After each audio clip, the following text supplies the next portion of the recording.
ematia nahi diet, gurekin antolatzen nahi dian beste elkartieri eta ere bai, merkatarixeri, bizilaberi, bizilaben parte hartzen daren gaztieri, bizilaben parte hartzen daren enpreseri, ikastetxieri, egurrat eta hierrari, eta seguramente bat estuko jak, baina, bueno, egunotarako parte hartzen daren beste eragile guztieri ere bai, eskerrak eman, ez?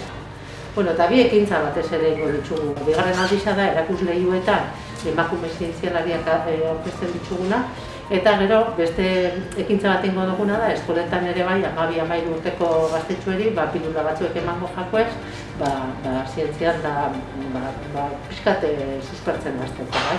Nik bi ideia pixkataneri osatzeko alde batetikan, emango diala pilula horiek ikastetxeetan 10-12 urte bitarteko nerabieri emango zaizkie, eta ingo dute bizilabeko emakume zientzialariak eta Elgoibarko emakume ingenieriak izango dira hori giratuko dutena. Guretzako garrantzitsua da, Elgoibarren zeintzuk identifikatzea pixkat zeintzuk dian emakume horiek eta gure herriko nerabiak ezagutzia eta identifikatzen jutia gero rol horietan ere bai apurtu ahal izateko, ez? Eta horrekin batera ere esan, aurten bigarren edizioa izan da aprobetxatu dugula emakume zientzialariak, bai nazioartekoak, baina gehiago gerturatzeko eta Euskadi mailako emakume zientzialariak biztaratzeko, ez? Uste dugu danak biztaratu behar ditugula, baina gertukoak identifikatzea askotan errexagoa da, edo gertukoa baitxezegu eta pizten digula interes gehiago eta beste bueltatxo hori eman diogu bide horretan biztaratu ahal izateko.